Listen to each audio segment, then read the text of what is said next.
Greetings, everyone. By the time you receive this message, we will already have been 5 days into the month of October. The Catholic Church has set aside October for a couple of things. For one, it's Respect Life Month.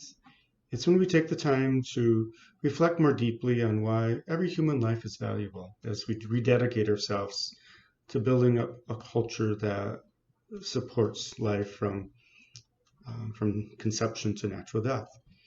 And so as we do so, there's a link in the e-bulletin to the diocesan website where there's a lot of events and some educational material. There's also a letter from Bishop Olkowiak. I'd like to read one of the paragraphs from that to you. And he says, during this Respect Life Month, we can start to become more like St. Joseph by asking ourselves, as we go about our day, do we treat people accordingly? How can we help those who are struggling to welcome new life, like mothers who are pregnant or parenting in difficult circumstances? How can we reach out to those having a hard time seeing their worth? How do we reassure those at the end of life who feel like their lives do not have meaning or that they are a burden?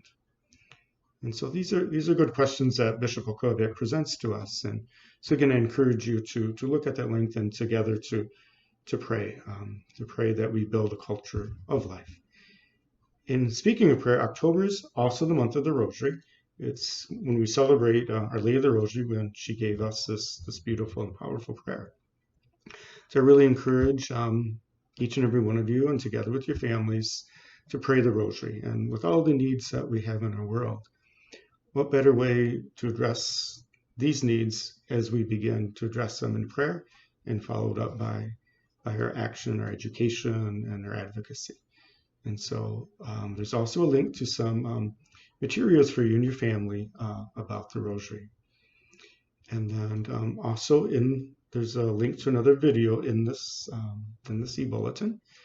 It's a thank you from our diocese for all of you that participated in the successful campaign of Our Shepherds Our Future.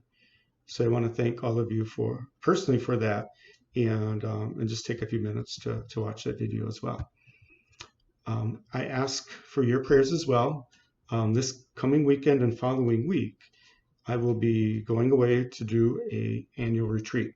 And so I'll be at a monastery in Minnesota. And so I'm looking forward to that time to get away, that time for silence, and that time for prayer. And so I'll be back after October 15th. And so I will, and please know that I will keep each and every one of you in my prayers during my retreat. So thank you, and God bless.